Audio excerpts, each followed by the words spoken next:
Hey, ladies and gentlemen, I have a video from the late Kevin Samuels, as well with the host that he had on the show not too long ago before he passed. Ladies and gentlemen, I believe this is a great topic that we all should watch, understand, and figure out what it is that makes a man and a woman compatible or not compatible. But, ladies and gentlemen, let's get to the show. Who wanted to have a kid and didn't want to work after that. I definitely don't fit in that bracket. The concept of a high value man is to shoulder and is to carry the brunt, to be the general. And I think more so what I'd like to see is joint leadership and then joint respect for what each person is bringing to the table.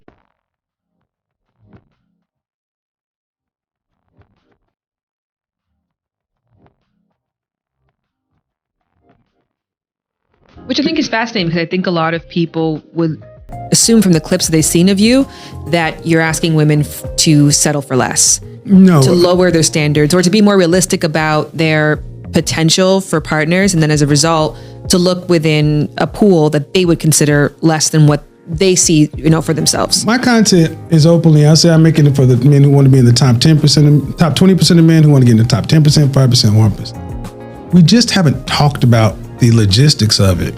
But actually, a high value man puts a lot of pressure on men. It's fascinating because to hear about, the concept of a high value man is to shoulder and is to carry the brunt, to be the general. And I think more so what I'd like to see is joint leadership and then joint respect for what each person is bringing to the table. I think that even comes down to sex, right? So if I can acknowledge your sex drive and what you bring and what you know, and I want that information because my agenda isn't to kill it or kill the pussy in the bedroom or to dominate in the bedroom. It's to have great sex. And in order for us to have great sex, if you got something and I got something, we can both bring something, we can collectively create a better experience. And so I'm thirsty for your knowledge and I want to catch up, and I want you to be thirsty for my knowledge. I want you to want to catch up to where I'm at. We're both exchanging as tourists and as tour guides in the bedroom, rather than like putting the responsibility for men to say, well, you've got to be the leader. You got to be the one to be the sexual advocates. You have to be the one to be the sexual conquests, because maybe you don't, or maybe you do get to be that on Tuesday, but on Wednesday, you allow your partner to take over. Even financially, I do feel that way. I feel that the concept of I want a person who makes X should be shifted to I want to be in a partnership where we can make X.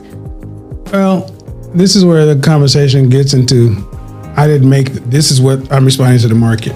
Most women will say they don't want a high value man, but then they want a luxury lifestyle that come along with it. They say they don't want? Yeah, because high value man has become now it's because it's so much out there. Now they're like, I don't necessarily want a high value man. They'll ask a couple of questions. I'm like, okay, well, do you want to be married? Yeah.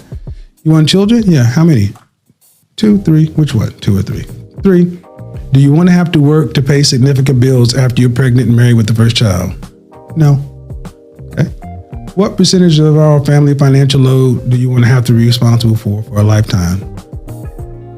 Less than 20, 15, usually 10%. I'm like, well, then how much money would a man need to be able to facilitate a family, a wife, 3 children? Do you want your kids to be able to go to college? Would you like to be able to travel nationally?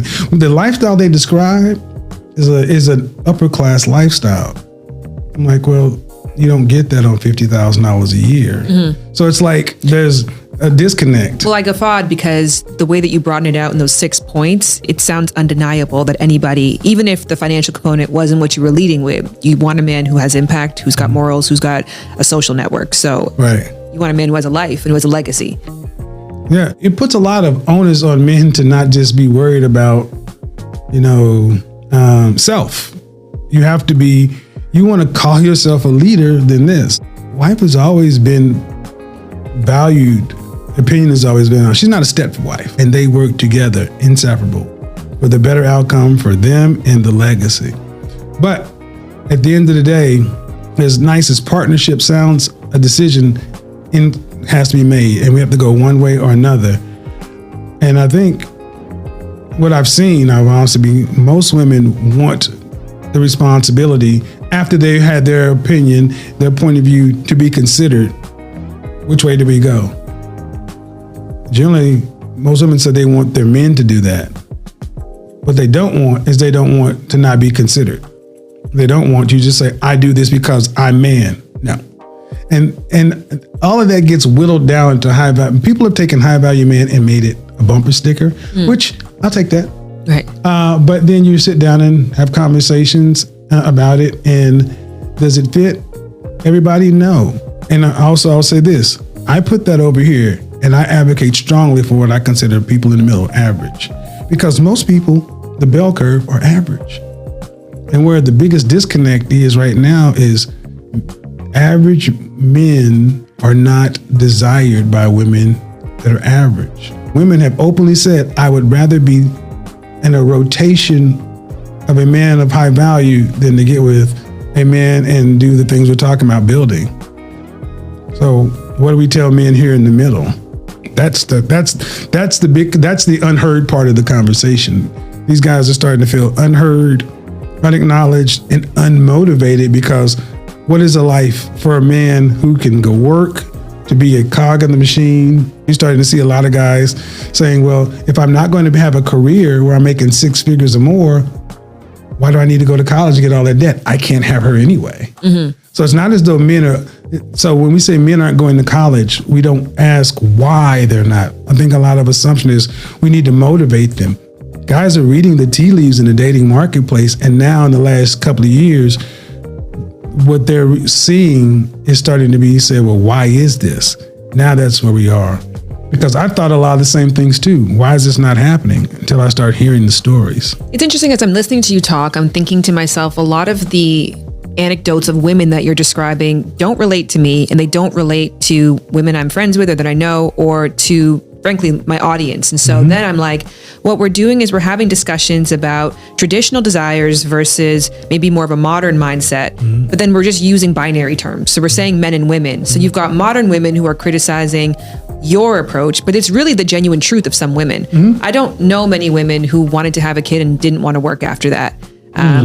I definitely don't fit in that. My child gives me a why, she gives me meaning, and I love being a mom, but the purpose that I get from working is just a completely different energy. And I know that many women feel the same, that they feel a passion and they feel an excitement towards what they do for a living, what they offer. And so there's no desire to let that go once you've now, achieved another level of success intimately. So I just, in reflecting on that too, often I find that men who want want a traditional woman are criticizing modern women as part of the problem, and women who want more of a modern man are criticizing the traditional and saying that this is the issue. Well, that's what I liked what you said about the Facebook group that you have, where you're taking people who've got similar I did my values. own. I took my own test because I thought a lot of the things you said, and then I put them in the room, and I said they operate the same. Human beings sort ourselves nicely when we are left alone. When we talk all this social engineering, the Netherlands, one of the most egalitarian societies on the planet. Men are sorting themselves into the science, engineering, technology, math, science, technology, engineering, math, industrial jobs.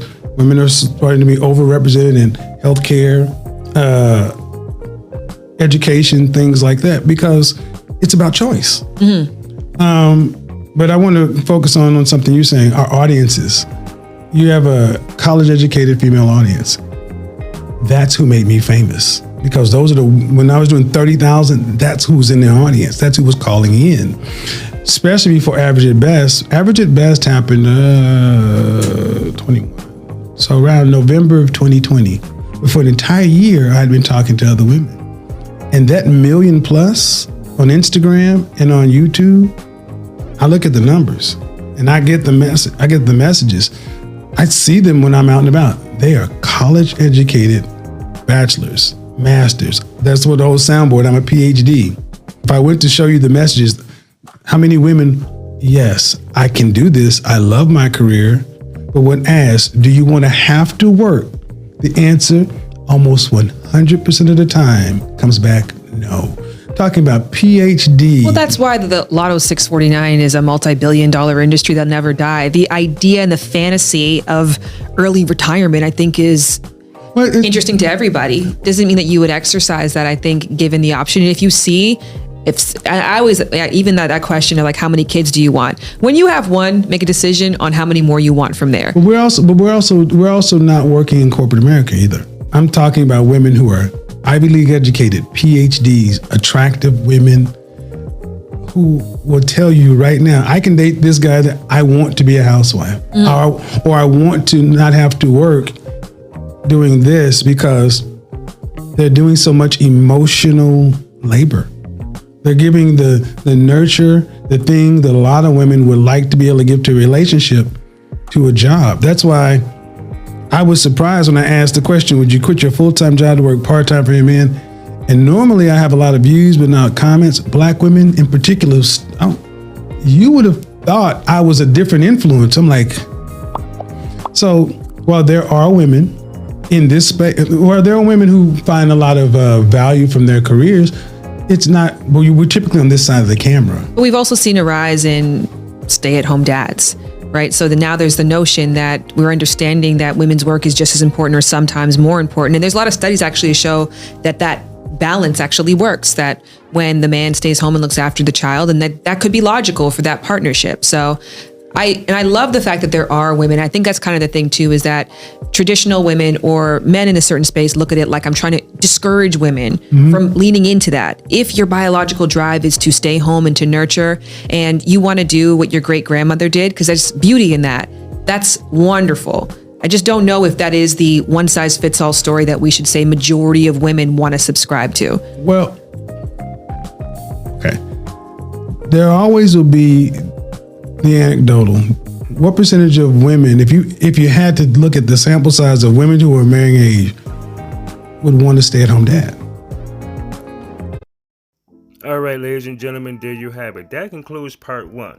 Yes, this is a 2-part series, and I will upload it in the upcoming future because I do have another episode or something else I want to load in between time. But ladies and gentlemen, thanks for the love, thanks for the support, and if you haven't already, please go over and subscribe to the great Kevin Samuels channel.